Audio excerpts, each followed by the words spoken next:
Hello, dear students of the International Summer University Program. So let me introduce myself. I'm Stephen Ngai from the Department of Social Work of the Chinese University of Hong Kong. So today, I'm going to share with you about my research and development project on self-help movement in Hong Kong.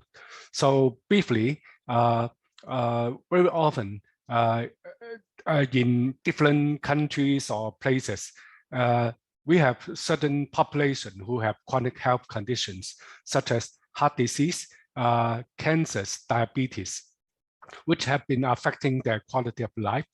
And sometimes this kind of patients with chronic health conditions, they may come together to support one another, to learn about their disease and learn about self-care.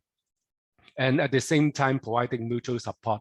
Sometimes they may even to do some policy advocacy to improve the social policy to improve their situation. And today I'm going to share with you about my project on this area. I will share with you about some of the basic concepts, ideas, together with some of the challenges that I identify in my project. And after that, I will share with you some of the practices that may be useful to facilitate this kind of self-help organization to face the different kind of challenges. And after today's presentation, there will be about 20 minutes for you to form into different groups. And then there will be some further time for you to report back and to have some further class discussion. So let me first of all share my PowerPoint with you.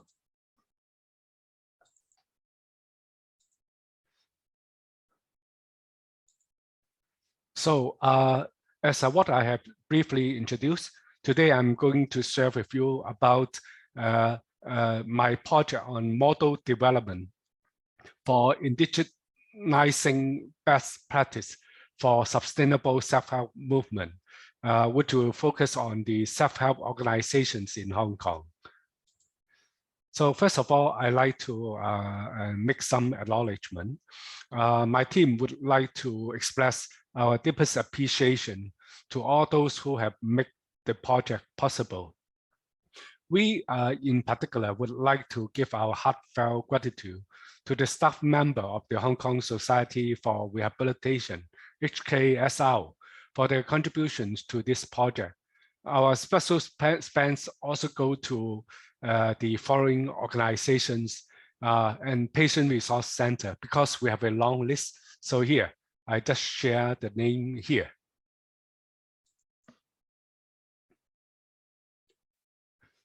So regarding the background of my project, first of all, I'd like to share with you about chronic health condition. There are recurrent health-related states such as heart disease, stroke, diabetes, renal diseases, and cancer that very often last about 1 year. And globally, the prevalence of chronic health conditions is growing. And very often, this kind of pattern or trend, it has been undermining the well-being of individuals and presenting a great burden to society as a whole. Moreover, the social cause of chronic health conditions, such as the loss of human resources, and also about the negative impact on the economic development of a society is very often huge.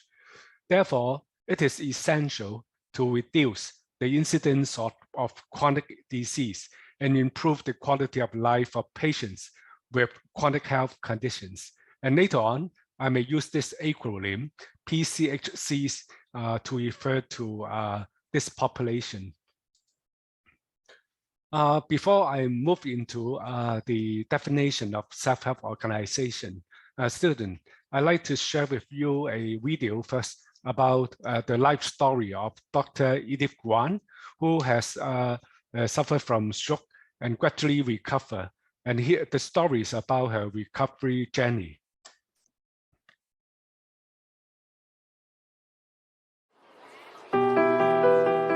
自己可以去你鄭屋村，我自己翻屋企咯。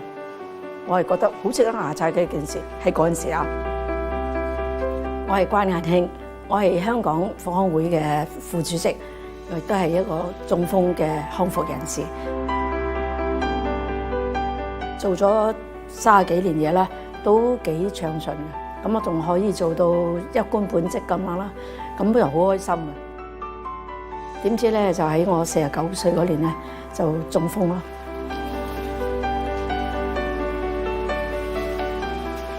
我中風嘅時候咧就係有身唔喐得嘅，咁我又仲正唔識講嘢嗰啲喎，咁同埋咧乜嘢都需要靠人咯，咁我真係好唔習慣。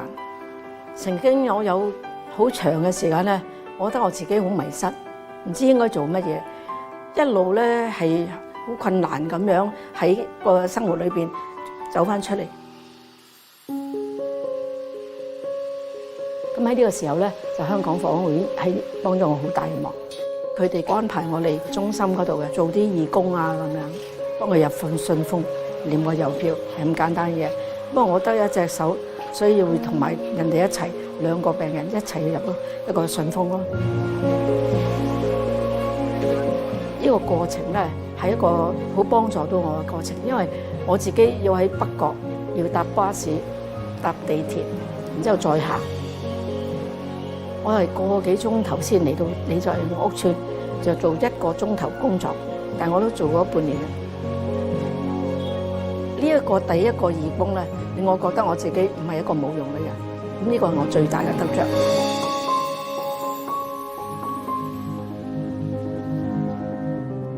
回歸社會咧，我本身就唔係一個咁偉大嘅人，我由病人轉參與者咧，係慢慢咁樣培養出嚟嘅。因為我自己經過復康嘅過程啦，令我心覺得嗰個經過係幾咁痛苦。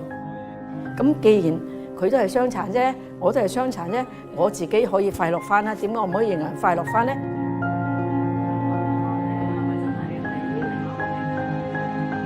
管理復康巴士差唔多10年，有乜嘢都唔知，至到而家好多新計劃開始啦，咁我又有參與啦，有領導啦咁。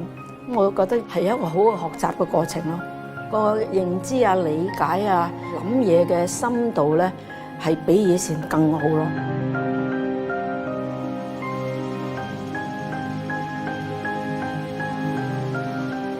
我覺得係追求係圓滿有意義嘅人生，所以我希望係喺一啲我識嘅嘢做到都唔識要追尋嘅嘢咯。有啲人嘅需要咧，我仲要去發掘。如果我可以能夠 serve 到佢哋咧，咁我就好滿意啦。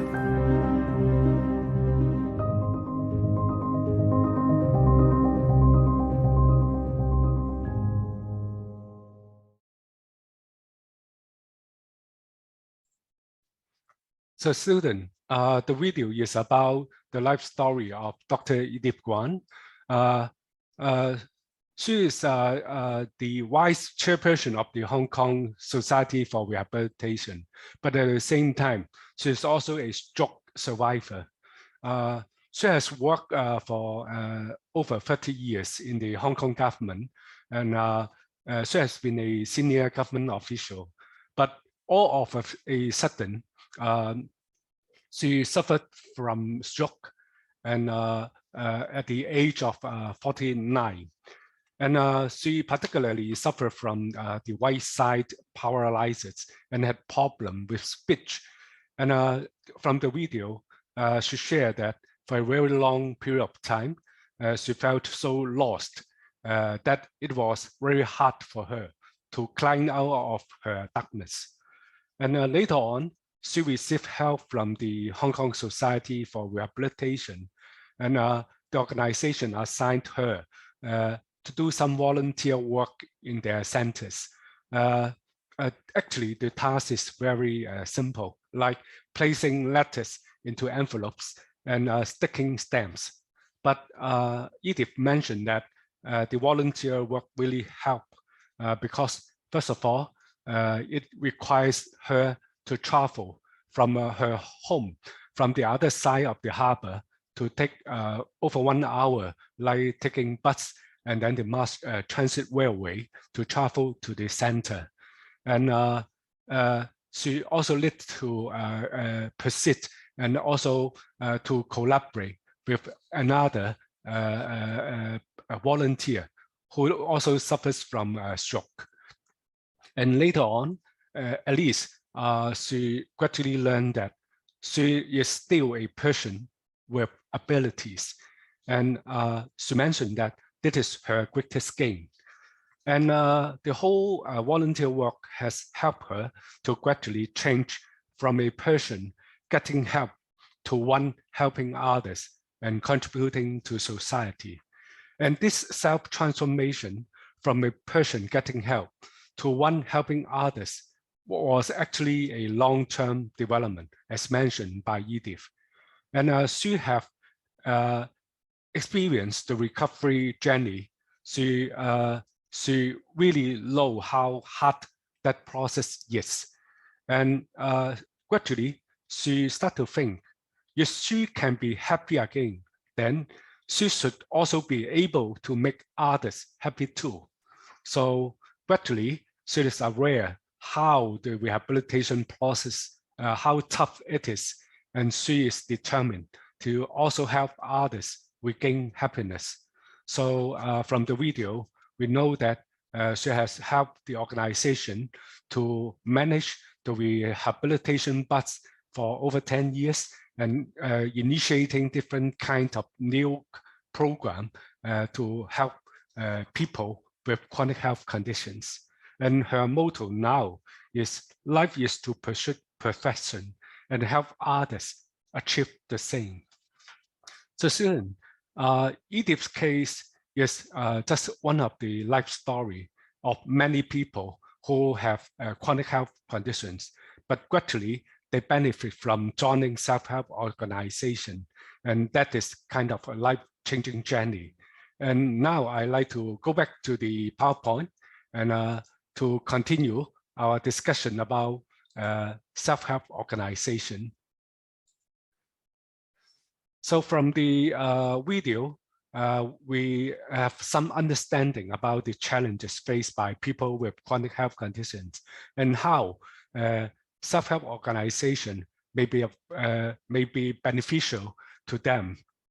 So by self-help organization, we refer to organization in which members with a common problem, like having a chronic health condition, they come together to share the perspectives and knowledge in problem solving, and also with the support sometimes of helping professionals. So as SHO, it creates opportunities for service users, including the patients and also their family members, to gain a better understanding about their chronic health conditions, and also obtain some forms of help from the mutual aid processes. And through the this kind of processes, they establish relationship, they share leadership, and engage in mutual assistance, and gradually they gain knowledge. And the participant in SHO can achieve empowerment and regain self-efficacy. It also improve their confidence to address their current challenges. And these organizational practices are very important for disadvantaged groups, such as people with chronic health conditions, because very often they're less likely to express their needs and demands. And with this general introduction about chronic health conditions and also about self-help organization, I'd like to provide also some background information about my city, Hong Kong. The prevalent rate or percentage of total population of people with chronic health condition, PCHC, was 24.1%, or close to 2 million people in 2020, as again 19.2% in 2013. So you can see within 7 years, actually the prevalence rate has increased significantly. And the first SHO for PCHC in our city was established in 1979. And since then, the number has increased rapidly, and it has been estimated that over 170 SHOs are addressing chronic health conditions in our city. Despite the rapid proliferation of SHO in Hong Kong, there has been some observation that their development has been stabilized and also stagnated. And many of the SHO, they face many challenges in their further development. Here are some of the challenges, like difficulties in leadership succession, a shift in the focus from mutual support. And we know that for self-help organization, very often the key vision, mission is mutual support. But now there is observation that people join self-help organization because they want to receive, but they are not so ready to reciprocate or to give back to some other self-help group members. So some other challenges include difficulties in recruiting new members and also lack of public awareness about self-help organization. That is just a very short list. We can keep on, or maybe in my study, later on I can share with you some more about this kind of challenges. So that is an urgent need to build an indigenous model with best practice guidelines for the local NGOs that fit their needs and concerns. So for my project, the goal and objectives are, first, the goal of this study is to ultimately establish a development model and best practice guidelines that are relevant to the Hong Kong context for SHO, so that it can serve as a reference for the leaders and also related professionals to promote SHO sustainable development. So the area covered by the model development and best practices, first about the model development is about organizational structure and goals. The other area is about the SHO operation and related administrative policies. And the third is about core services that promote mutual aid. And finally, it's about the interaction with the external environment, particularly different stakeholders in the community. So regarding the best practices, there are also different kind of dimensions that we need to address, including the leadership. What are the success factors for good SHO leaders? Team building and also management.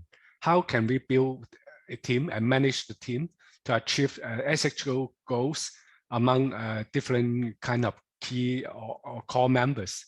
And how to work with paid staff in daily operation and also about the SHO development, and how to develop effective mutual support core services for members, and how to develop the participation ladder for members so that they can involve in decision making, how to engage community resources for developing long-term collaboration, and how to raise different funding in cost-effective ways to meet the needs of the SHO, how to facilitate members to participate in policy advocacy for their well-being, and finally, how to raise social awareness and understanding of the chronic health conditions and also SHOs.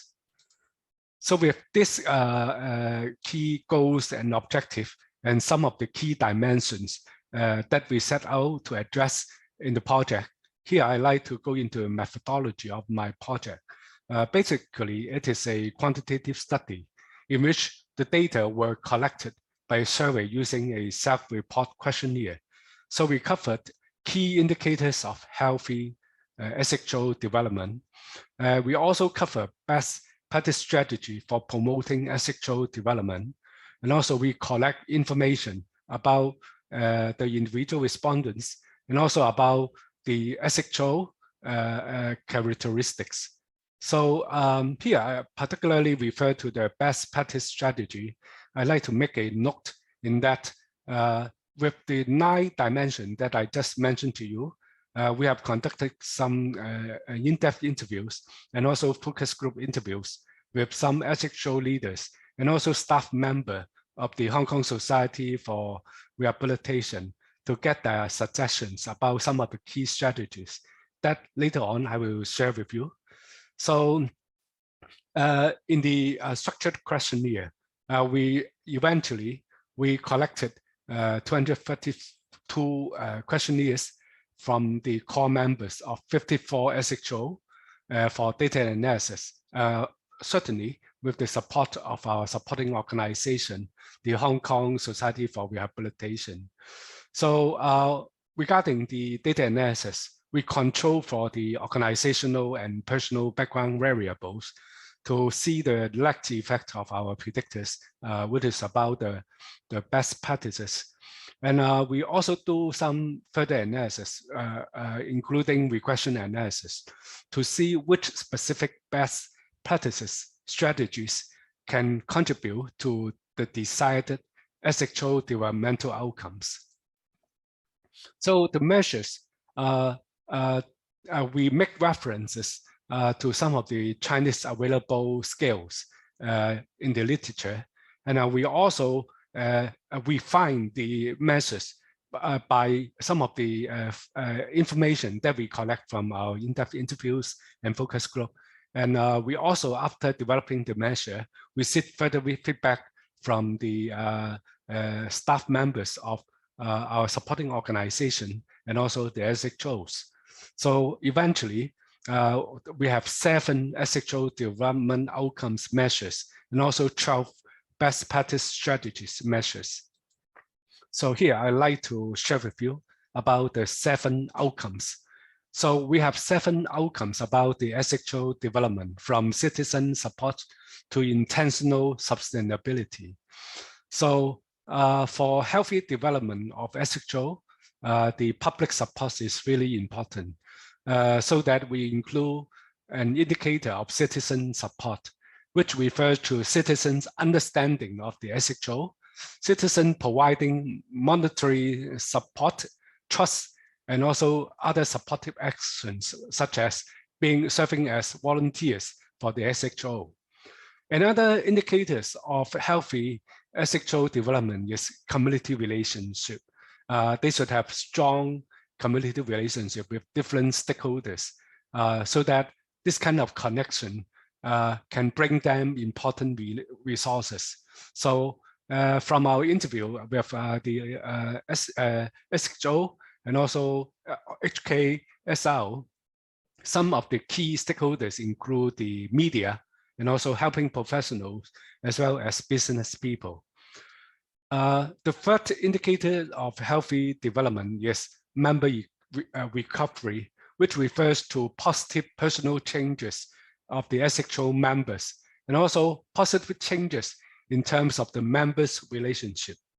Remember, they come together for mutual aid, mutual support, so that this is also an important area for healthy SHO development. The fourth dimension is about organizational health, which is about the stability of resources and SHO conditions that are necessary for the SHO survival. Certainly, it should also include the adaptability of the SHO to the changing environment. And functional sustainability refers to whether or not the SHO is functioning well, whether it is effective, so that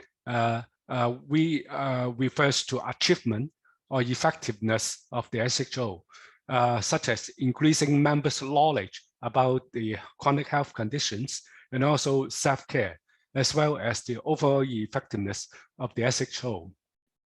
Structural sustainability refer to how stable or endurable or enduring is the structure of the SHO, like its formation, different kind of structure, division of labor, differentiation, and also the daily operation of the SHO.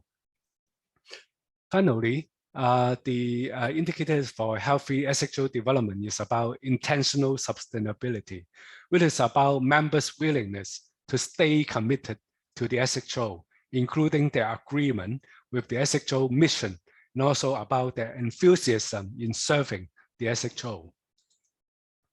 What I just shared with you about the 7 dimensions of the developmental outcome, they serve as the dependent variables. And now I like to come to the predictors, which is about the 12 best practice strategies. The first one is about team building. For SHO to have healthy development, the organization should have certain strategy to build a team. That means the work of the executive committee members, which is often referred to the decision-making body, the most important central body of the SHO, and also about the cooperation among them as well as other members within the SHO. Leading,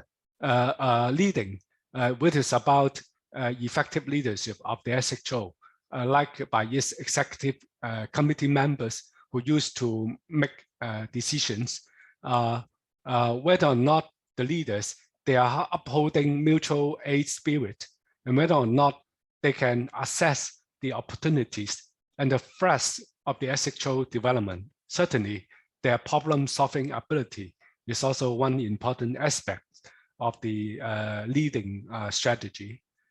Another one is about laddering. This is about leadership. This is about the engagement of other members to increase their participation. So we have the laddering, which refers to whether or not the organizations have developed certain measures or arrangement so as to increase members' participation and to prepare members to become future SHO leaders. The fourth dimension of best practice is about staff understanding. When we refer to members, very often they are having chronic health conditions, so they are patients or their relatives or family members of the patients. But when we talk about staff, very often they are paid staff, but some maybe they have some professional qualification. But sometimes for some of the SHO, they may also employ some of the ex-members or ex-patients who have gone through the recovery journey to become their paid staff. So staff understanding refers to the whether or not the paid staff, they understand their roles and responsibility in the SHO, and also whether or not they understand about the self-help and mutual aid vision of the SHO. Staff supervision is about whether or not the committee members, like the executive committee members, they're the supervisor, whether or not they are coaching or providing supervision to the paid staff, and there's some feedback about the improvement, the performance for improvement. And the sixth dimension of best practice about staff benefit and development, which is about training and welfare provided to the staff. The other aspect of best practices is about involving members in decision making. It's about whether or not the opportunities for members to participate in important decision-making processes. So the other dimension is about developing core services. What are the types of services provided by the SHO? Is it very diversified, or is it related to the needs of the members, something like that? So we know that there are different kinds of activities like providing financial aid, mutual support groups, illness management kind of workshop or information section, hospital visit, home visit, and so on. And networking is about the engagement of community resources and external stakeholders to bring in important finance and other kind of support to the SHO. Securing finance is about the sources of the SHO funding. Very often, they are conducive to healthy SHO development. So here we also look into whether or not they're diversified kind of funding sources and so on. Advocating is about whether or not SHO have advocate for policy, welfare, or community changes to improve the quality of life of people with chronic health conditions. And educating the public is about promoting mutual aid spirit to the public and also to the patients themselves. So students, having shared with you about some of the ethical healthy development outcome variable and also about the best practices aiming to promote this kind of outcomes, I now start to share with you about some of the findings as well as the challenges, and then share with you some of the recommendation to address this kind of challenges.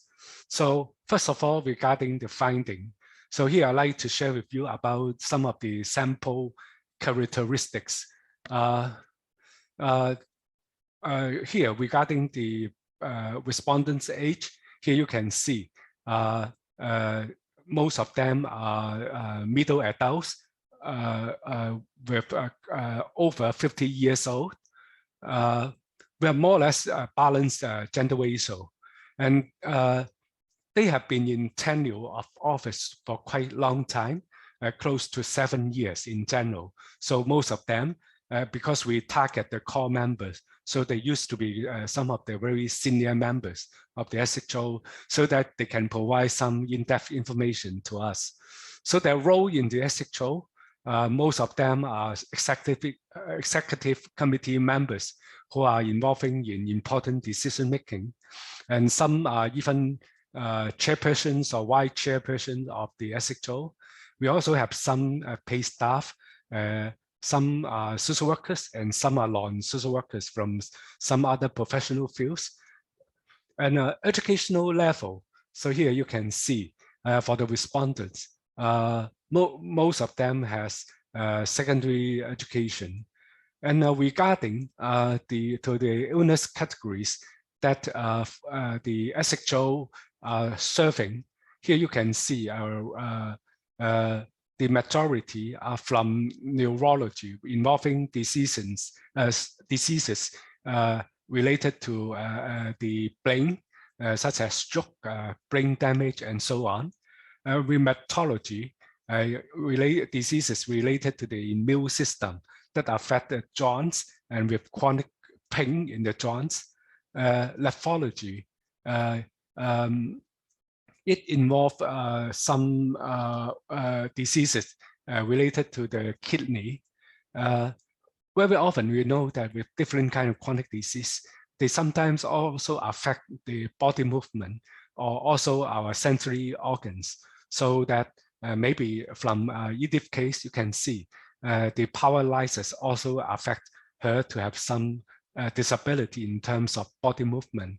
And sometimes with diabetes, it also affects the blood vessel in the eyes, so that people may sometimes having diabetes, they may also have visual impairment.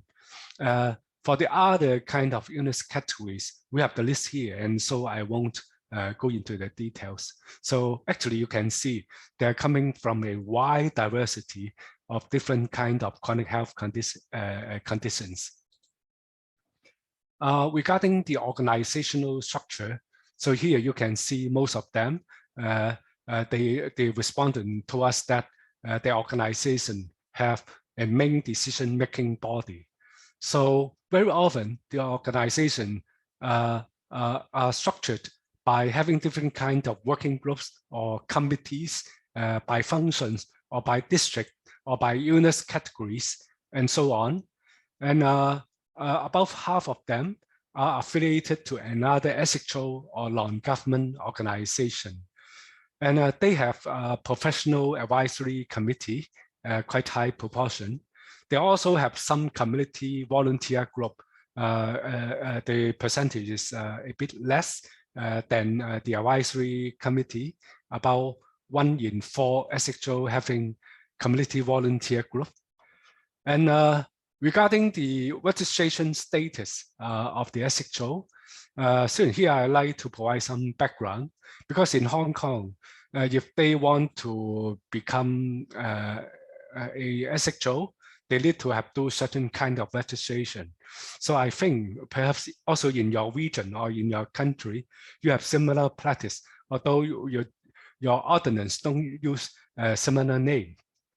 For instance, when we ask about the registration status, we ask them, so most of the SHO, they have an organizational constitution. They register as a charitable organization so that they can enjoy the benefit of tax exemption. This is also a good label for the SHO because when people know that they're tax exempted charitable organization, that may give the public even higher confidence to maybe provide support or provide some donation to them. And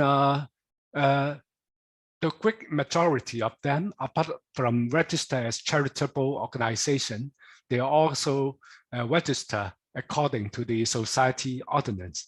So here I like to make a look that when they want to register as a charitable organization, they need to register either as a society or as company, so that this is also a must. So most of them, the SHO, they choose to select the register as society. But some of them, they also choose to register as company. But very often, the registration procedure will be more rigorous. And every year, they need to have undergo some financial audit that can be very demanding. And here we can see some of the SHO, they have their own agency site. And regarding the history of the SHO, so here you can see most of them have a long history. Here is in months, but we can roughly estimate that the average is over 18 years. So regarding the organizational management system, most of them, they have the annual work planning. They also, because of different kind of registration requirement, they also need to keep records of their income and expenses. And most of the SHO report to us that they have the arrangement to replace experienced members with new members in the decision-making body of executive committee. And they also have arrangement for members to gradually participate in different levels of SHO affairs. Some also mentioned to us that they have work handover and transition in executive committee. So regarding the training, the frequency of core members receiving training is on average every year is 4 times. So here we also provide some statistics about the registered members of the SHO. So here we can see most of them are people with chronic illness or a certain kind of disability. And I share with you, very often chronic health conditions and disability, they often come together. So that on average, every SHO has over 400 members who are disabled or chronically ill persons. And sometimes they also have family members. So on average, each SHO has over 200 family members or caregivers as their members. They also have close to 100 volunteers.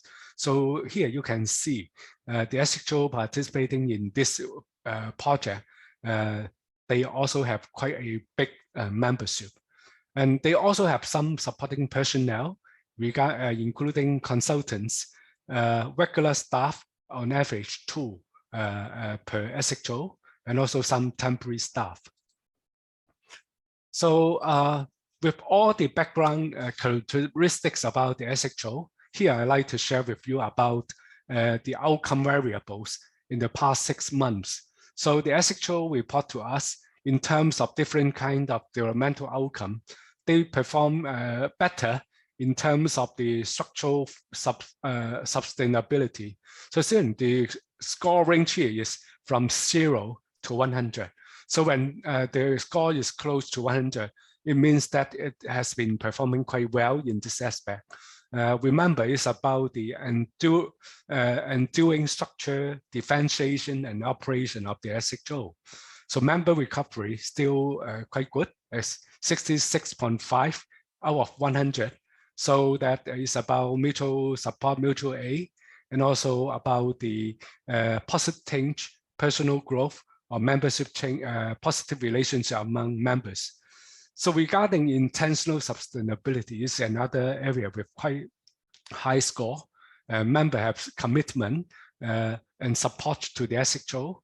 Functional sustainability regarding the effectiveness and achievement of the SHO in achieving its purpose, like increasing members' knowledge about their chronic health conditions and so on. Organizational health is about the survival of the organization, stability in resources, and so on. Also about its adaptability. It's, what we can see is not quite high, just past the passing mark of 50. And when we come to the community relationship, we can see that is a declining trend. They only score on average 39.1 in terms of their relationship with different community stakeholders. And also citizen support is the area that they receive the lowest score, 33.0. So regarding the best practice strategy in the past year, so here we can see those areas performing better is about staff understanding of the mission and mission of the SHO, and also about the staff understanding of their role and responsibilities. Staff supervision is another area with better performance. Leadership, team building, still above 60. Laddering is about the arrangement or measures for some new members to become, to join the decision-making bodies. It's also about the participation of members. It's dropping. Educating the public is still high, about 50. But when we come to here, developing core services, advocating for policy, welfare, and community change, networking with external stakeholders, involving members in decision-making, and staff benefit and development is the lowest score. Regarding securing finance student, because we have different items, so we decide not to average the scale score, because some are quite high, but some are really low. And later on, I will tell you the reason why. So in general, we also test the reliability of the scale. So on average, in general, the reliability of different scale, they are quite good.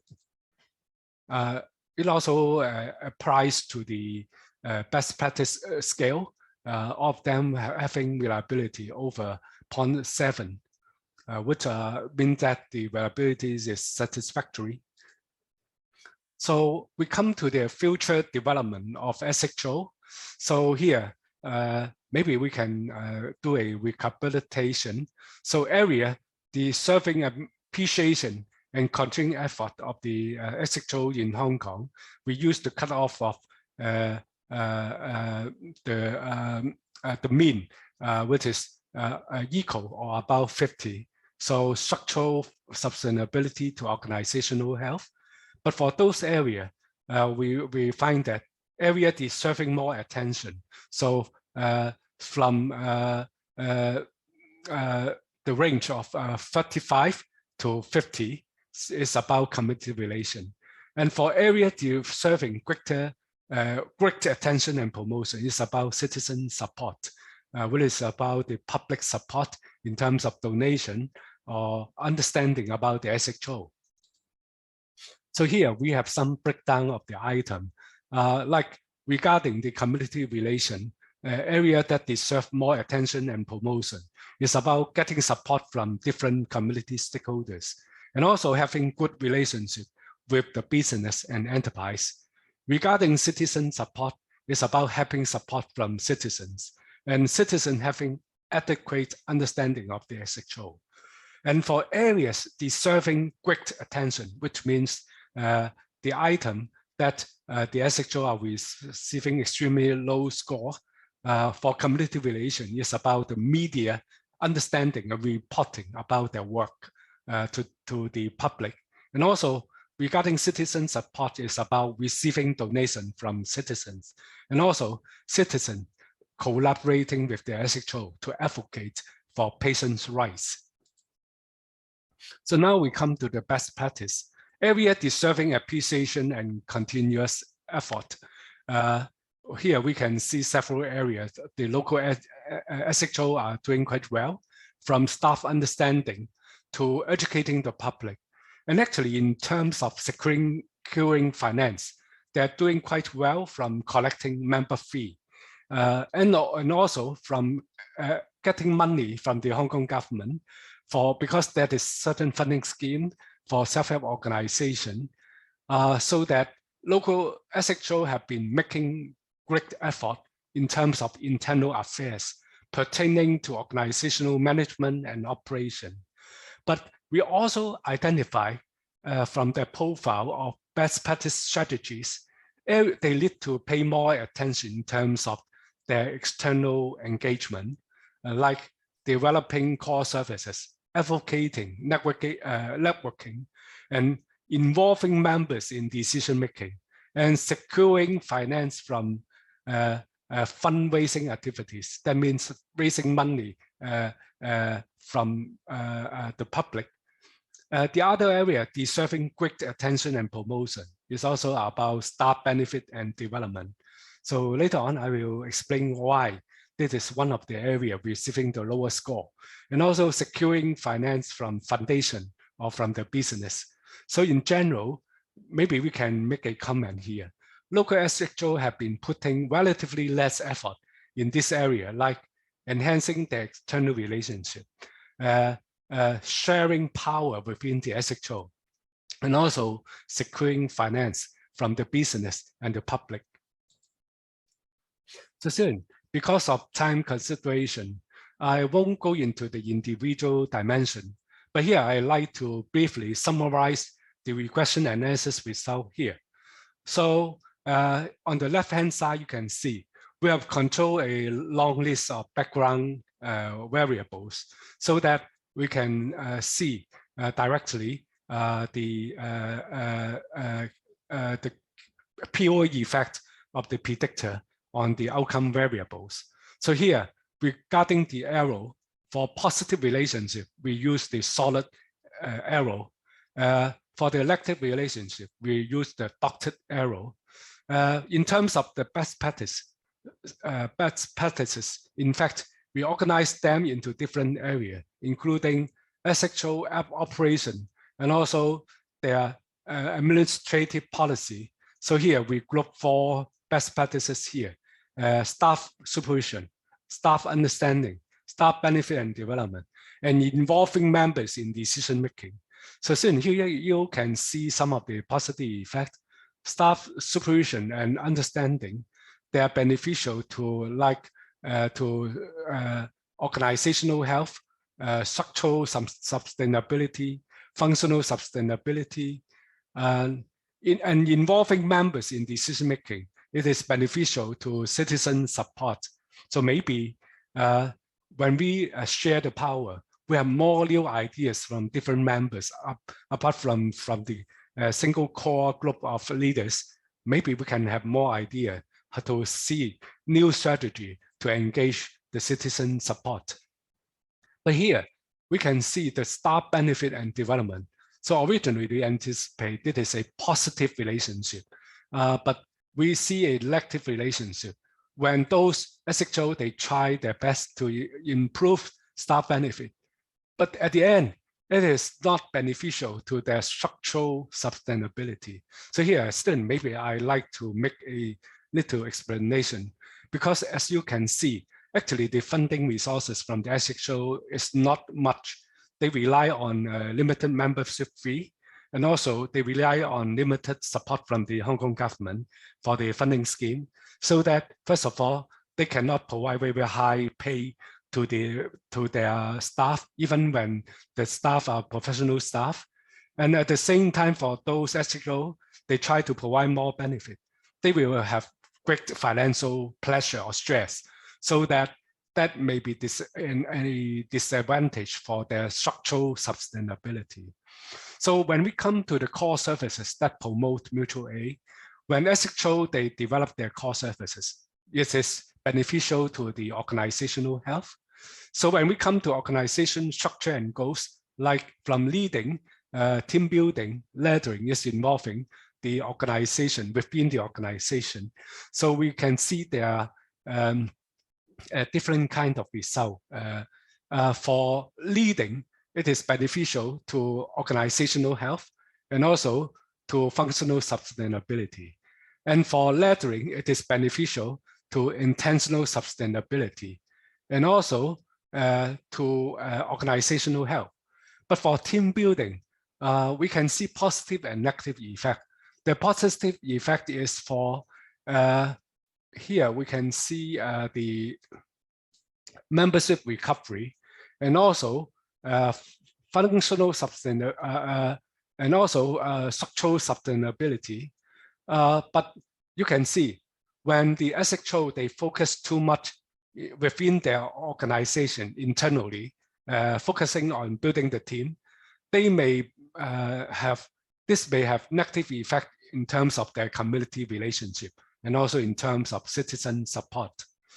So when we come to interaction with different stakeholders in the community, so that maybe we can see from securing finance, fundraising, it is beneficial to citizen support and also intentional sustainability. Networking, beneficial to citizen support and also community relationship. Advocating, beneficial to functional sustainability. But again, educating the public, the result is both positive and negative. So there are a lot of positive effects. Here, just name some, like member recovery, like citizen support. But here, we can see a negative effect, educating the public. When the SHO is spending a lot of effort in educating the public, it may affect its structural sustainability. Maybe SHO, after all, they don't have too much manpower resources, right? With 1 or 2 paid staff. And in case they are not they do not know how to mobilize their members, they may be spending too much effort in terms of educating the public. That may be disadvantage to their own internal stability, structural sustainability. So Susan, I like to use this table to summarize the result. Here we summarize different kind of developmental outcome, and then to see which kind of best strategy can be beneficial. So for citizen support, doing too much team building may be a disadvantage for getting citizen support. But for the other, they are very useful. Like for community relationship, again, team building is doing too much, maybe a disadvantage. And then when we come to structural sustainability, staff benefit and development, because after all, SHO has limited resources. When they spend too much on this area, it may affect their structural sustainability. And again, educating the public here, you can see it is a very powerful predictor, having a very strong positive effect on different kind of SHO healthy development. But sometimes it may have disadvantage to the SHO structural sustainability. So here, I like to, based on the finding, to share with you some of the recommendations here. The first one is that actually the result, they don't point at only one strategy or 2 strategy.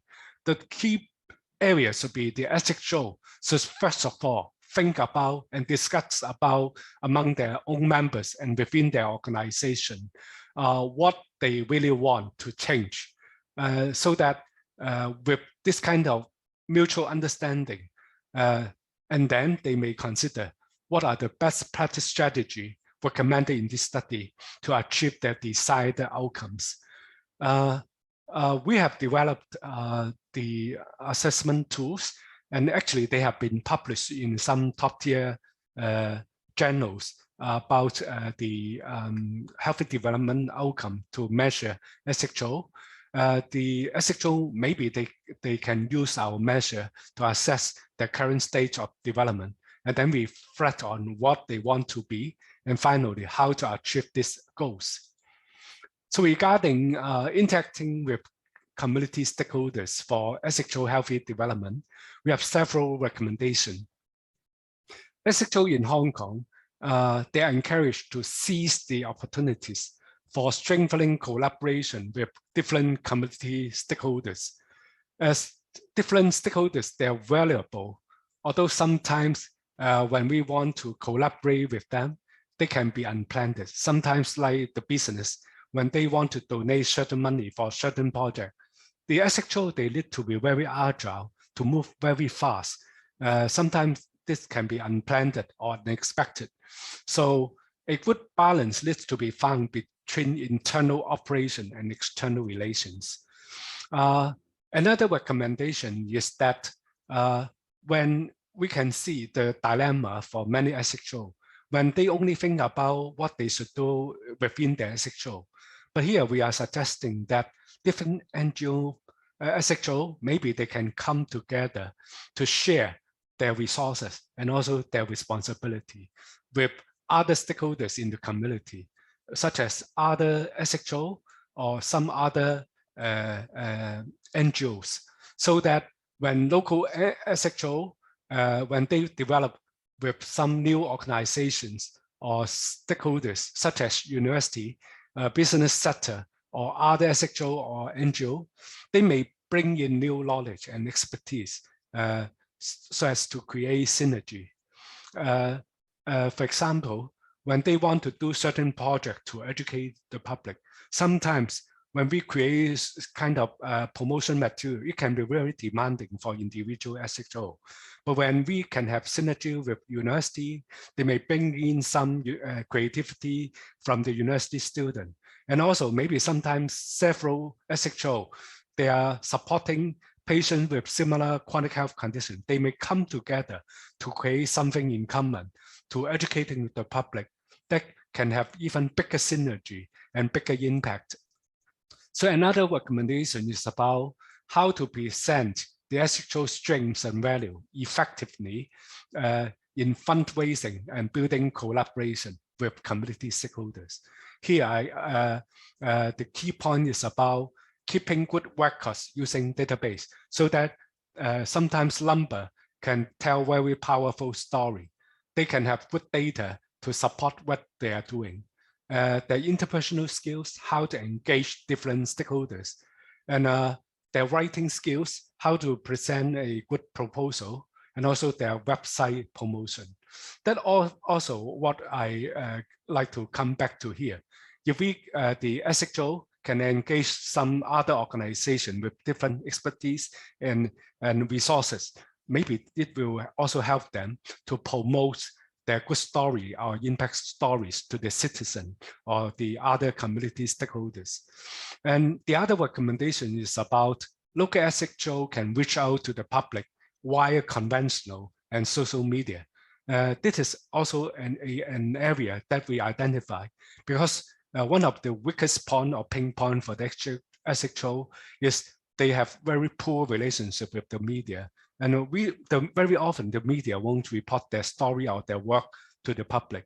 So that maybe this is another area that they will be the direction for the SHO for their future development. So regarding organizational structures and goals for SHO healthy development, for the future development of in this area, so SHO should strive to create synergy within the community by increasing collaboration between SHO and other organizations, not only in terms of what we share about interaction with external stakeholders, but also in terms of their effective leadership, laddering, and team building. And here, the SHO leader, they may need to connect with some other SHO leaders to develop this kind of bridge so that they can develop their community relationship and citizen support together. At the same time, they will help their members with new opportunities to challenge themselves, make their contribution, and also learn or collaborate with other members of SHO so that they can create bigger impact and biggest force. One regarding developing core services for healthy SHO development, they may want to develop core services that address the members' needs at different stages. So we know that for chronic health condition, very often that is what we call the recovery journey from the start, knowing about having a certain kind of chronic disease or chronic health condition to the treatment, and later on the treatment adherence to having the integration with the community, and also having to how to we learn certain things to enhance the quality of life. Actually, it is a long recovery journey, so that when the SHO think about the core services, they may think about how to address the members' needs, including illness management, home visit for members, and also visit patients at the hospitals. One more recommendation is about regarding the operation and administrative policy. It is to facilitate the further development and sustainability of SHO. Training provided to SHO lead reviews and adjustment. So in the past, very often the training focused quite a lot on only encouraging them how to develop the team and also leadership. But few of the training, they try to address how to involve members in decision making and how to engage external stakeholders, how to raise funding, especially how to collaborate with media to storytell their good service or impact. And these are also some of the areas that we need to think about the training focus. And having said that, there is also a pressing need for the government to review the resource allocation for the SHO and NGO supporting the SHO. So for the SHO, actually right now, the funding scheme, they only provide very limited resources to the SHO so that they can only have a very small team, but at the same time, the small team of paid staff, they need to support a very big SHO with a lot of different kinds of members with different needs. It's time to think about the funding support to SHO so that they can build a professional team with different kinds of expertise so that to help the SHO to meet their contemporary challenges. So regarding the future kind of training program for the SHO, the objective and also the design of should also not only focus on building the strength of the SHO and also the leaders. They should also address the threats and also the obstacle that today I have shared with you. Very often it's about how to gain citizen support and also community relation. And when we come to recommendation 11, the training program should also incorporate topics such as evaluation and prediction of different kinds of threats and also opportunities. And maybe the finding of this study can provide certain directions for this kind of training. And I think the most important point is that after the training, the SHO need to put what they have learned into the practice and how to build up kind of mechanism so that at the end, this kind of new changes can be sustainable and become regularized. And finally, a comprehensive SHO support system should also include post-training support. So here I like to go back to the role of the Hong Kong Society for Rehabilitation. We have many SHO, but Hong Kong Society for Rehabilitation, they are the NGO supporting this kind of SHO, so that maybe funding resource to the HKSR, we should also increase the resources to them so that they can also provide this kind of post-training support to the SHO. And also to build the SHO capacity for digital transformation. Because of the pandemic, we know that the pandemic has also affected the SHO a lot because of a lack of advertising and also of the lack of online donation platform. Actually, it has created a significant slump in terms of the fundraising. and worsen the financial status of many SHO. And also because of the social distancing, SHO have to scale down or even suspend their conventional services. So that is an imperative need to promote SHO capacity to have the digital transformation so that they can diversify the contents of their public communication and their outreach channel. Social media is really important in nowadays public communication. The other one is about they also need to have this kind of digital transformation so that they can deliver their service online, such as via Zoom, so that they can better meet SHO members' needs by alternative service delivery, such as the online mode. Finally, there is also a need for policy change to sustain the self-help movement, to build a self-help friendly society, and to implement strategy mentioned in this report. Resource allocation to both SHO and the NGO supporting SHO are crucial. So the government should allocate more resources to relieve stress on the SHO sustainability so that eventually we can enhance the SHO ecosystem. So students, I have come to the end of my presentation. So thank you for listening my presentation. So I hope that the difference in context won't affect you in understanding some of the key points raised in this sharing or in this presentation. And here, I'd like you to divide into groups and spend 20 minutes to discuss the following question. Of course, if you think that there are other more important questions, you can also raise the question for group discussion. Here, I'd like to raise 4 questions for you to further think about today's presentation. First of all, population aging is happening all over the world, and the prevalence of chronic health condition is growing globally. This brings a significant health burden to the society. In our country, are the chronic health conditions prevalent? Are there any self-help organizations for people with chronic health conditions in your country? So that is the first question. The other question is about research has shown that self-help organizations can help people with chronic health conditions regain self-efficacy and improve their confidence to address their challenges. In your country, what is the role and also what is the functions of self-help organization in helping people with chronic health conditions? That is the second question.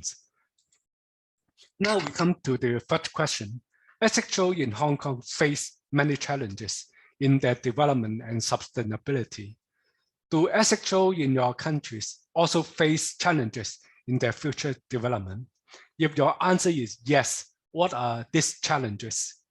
The third question. Now we come to the final question.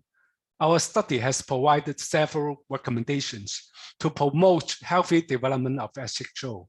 Can you also offer some suggestions so that the SHOs can face the challenges that they are encountering nowadays? So students, thank you again for your listening, and I hope you have a very enjoyable group discussion, and later on some good class discussion. So thank you. I end my presentation here. Bye-bye.